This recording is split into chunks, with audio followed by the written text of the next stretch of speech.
lot of people have been asking where we've been staying all this winter, well, these both winters, and the answer is Iroquois Marine Services. Now, this is our marina. As you come in, you have about half a kilometer to do before you do a sharp 90-degree right turn, and you end up in front of the office and boat yards.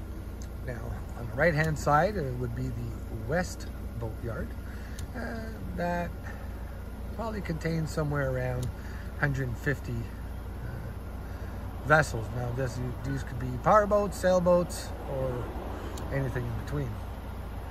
Now, let's go a little bit ahead and see what it looks like.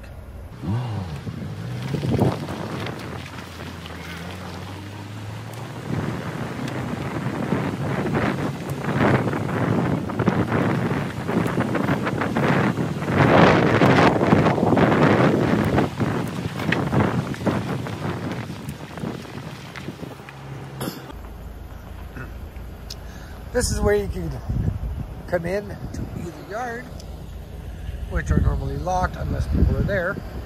And there's my lovely wife passing by with their school bus going to work.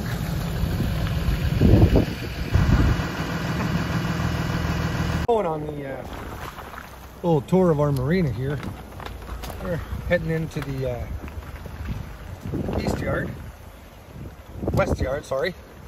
And you'll be able to clearly see that the roads are fairly wide. You can park your car, plug in your boat, use water when the water is available, and so on. Along with that, some people have made quite the contraptions in back of their boats to be able to get their dogs on board while they're on land, such as these people. Charles is not here today, but he's done a great job fixing up this old Bruce Robert 42 or 44 feet. And this would be Jamie's boat, a Cabo Rico 38, and he's has done and is doing quite extensive work on it and upgrades and such. And here we see a Veneto 393 for sale. Quite a nice boat, to be honest with you. Shoal keel and such. Nice swim platform. The price, I don't know, but quite a nice boat.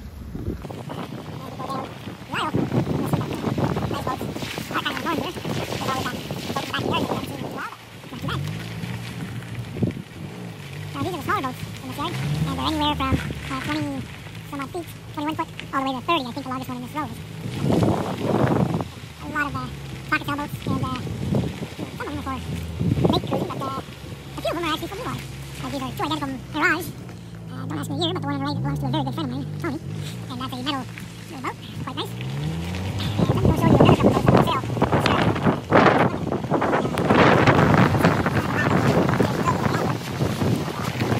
Houseboats, catamarans, and that would be an Oceanic 440 in the corner. That's a CNC 38, but that's an R for full racing, and it does have a full, if I'm not mistaken, it's 7 feet 8 or 7 feet 11 glass, with that long thin keel. Quite the boat. It'd be great going upwind, that's for sure. As you can see, here I think we have a Bayfield, if I'm not mistaken. And if we keep on seeing, we have another Veneto, or no, sorry, Catalina. That would be like a 38 or a 40. Then we have a none such 33 that's called a Blender, right there in the back. And yes, pull and behold, if you look in the corner, that's a Hans Christian 30. Quite a nice boat.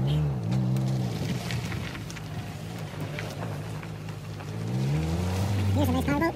It's a trawler, and I think it's a 12 or 13 meters, 14 meters. I always go by meters instead of feet, and unfortunately I don't know the exact length of it. But it's a nice boat. And this is one of my friend in the previous episodes, his previous powerboat. Now, coming down this aisle, you'll be able to see it's covered. It's quite a nice boat. There's two boats here, actually. Right here, there's a Irving 37 or 40. I don't want to put my hand in the water for this one. Sorry, my hand in the fire for how long this boat is, but it's quite well equipped. And it is a Irving, I'll guarantee you that, because we almost purchased it instead of purchasing Capella. Now, this is a beautiful boat to be on. It's very, very spacious, and the rigging is quite good on it. The gentleman that owns it takes a jealous care of it. Again, but I think he's asking something in the vicinity of $70,000. Now, if you want to go a little bit more blue water, we have this double-ender center cockpit. I'm not, again, I could put the phone number online, but if you want to look, it's a DeRosa. It is a 4-keel boat, double-ended, center cockpit. And if I'm not mistaken, they're asking somewhere in the vicinity of $100,000. But it does have a wind vane. I think it has a second autopilot. It has everything and anything that you would require to be able to cross an ocean. Quite beautiful. Quite beautiful. Now, and again, the price on that one was from memory. Don't quote me if I recall. This one is a CS30. It does have the shoal draft. So instead of being a 7-foot, it's a 5-foot, 5 or 6 feet draft. And it's a 1989. They're asking $35,000, but I'm sure it could be negotiated. Again, quite a beautiful boat. Now, when I was talking about our first boat, our Tycon 30. This is a exact replica of that boat. This is a Tycon 30. It's a little older. We had the last one ever built. This one is, it's not its case. If I'm not mistaken, it's a 1978. It's quite nice. These boats, this one has, if I'm not mistaken, it's a 5-foot draft. All in all, 30-foot long, and the space insides are huge.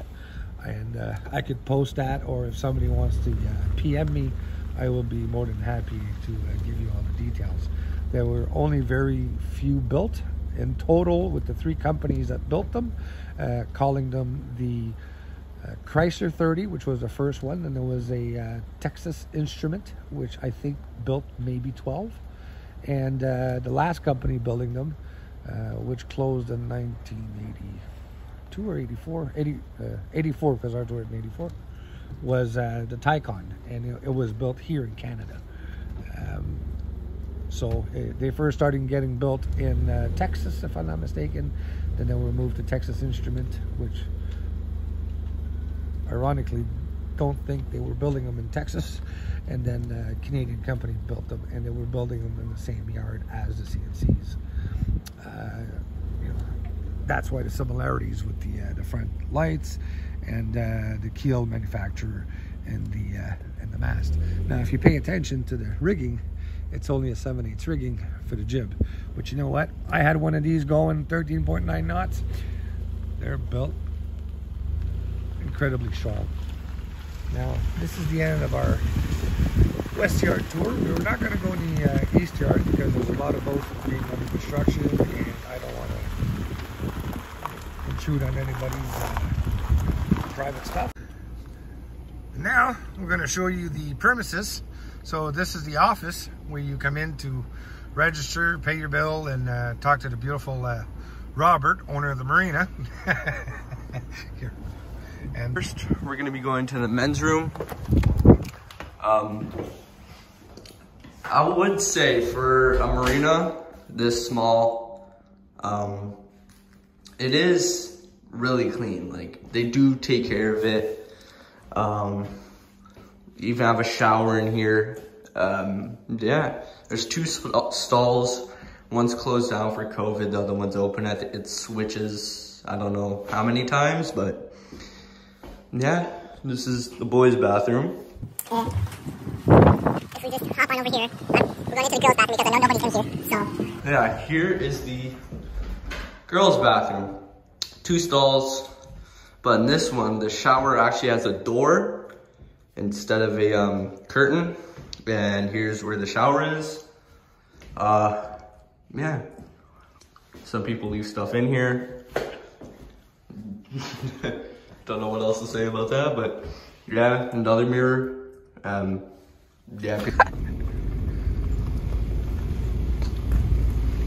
now we're starting back at the 2 yards.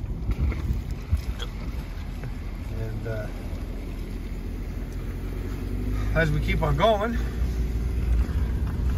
we have the metal pile. Yeah. But more importantly, we have the mast yard. This is where the owner stores all the mast for the people that want it to be demasted, because you don't need to be demasted to come in the yard. And there's Capella's mast right there. The first one that's not covered with the white tarp. Yeah. And now if we keep on going, you can see this is our, what we call it, the hut. Now, looking in the hut, you'll have a barbecue, a stove, a fridge, 2 barbecues, and a couple of picnic tables just like outside on the deck, followed by the famous fire pit, which anything and everything will burn. yeah. And you also have the masts that are a little too heavy to carry up, so you just leave them down there. Now again, we're following the yard, we're finishing the yard exploration by Andy, or Captain Andy's Thousand Islands Cruises. He's got multiple boats here, including his own that you see right there in the picture on the right or in the middle. And then you can clearly see our boats in the water. And that's where we wintered. Hi guys. Well, we're going to put this at the end of our episode this week, just to make a few things clear. We're doing this YouTube channel because we want to have souvenirs, because we want people to see how great sailing around is, and how much we're appreciating everything that life can bring, and hopefully bring you along with us to be able to see that and make memories of your own maybe someday, or live through us. But there's one thing I don't and will not tolerate, is bullying, if it's cyberbullying or in person, or snowflakes. I'm allowed my own opinion. My channel reflects that. Reflects my own opinion and the opinion of my close family, such as my wife and my son. And you want to be a subscriber, you want to click on like or dislike on a few of your episodes, that's great. And I cannot force anybody to do any otherwise, and never will. But on the same token, will I ever be said or even brought to my knees by a cyberbully, or even a bully period, or a snowflake, saying that my content has offended them, or was targeted to them, or they felt targeted? I'm sorry, but if you don't like it, don't watch. And I think my son's going to agree with me when I say I care about our followers. Yeah. I care about our subscribers. And, if we have an open discussion about X regarding, it doesn't matter what the subject is. It could have been something in one of our episodes, one of our future episodes, or what you think about us in general. That's fine.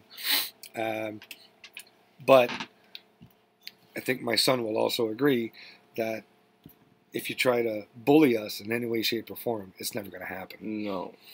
And I think the more you bully us, the more we kick back, and usually the more it hurts. Yeah. But that's not our intentions. We don't want to do that. We love this too much, and we're enjoying our lives too much.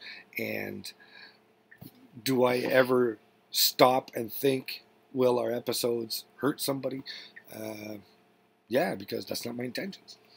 But if it did hurt somebody, as much as it is, feelings or the way they are, I'm sorry. Never my intentions. But I do say it like it is, and I have quite a lot of friends that will agree to that, even my son. And yeah, so if you don't like it, please don't look. If you do like it, please don't forget to click that subscribe button, possibly that like if you did like that episode, and see you next week. Down the hall to the left. All right. Down the hall. You better not be videotaping. This is what we look like on Easter. So we put the kids to work, and and then we put the grandkid to work too. How to keep mommy busy. And then while we go inside, that's when we get the cousins and their grandma. See, they're arguing already. And the beautiful table. Now we're going to really appreciate this supper. Thanks, guys, for watching this week, and see you next week. If you guys want to help us without doing much at all, please click like and subscribe. And possibly that little bell to get notifications next time we put out a video. Thanks, guys.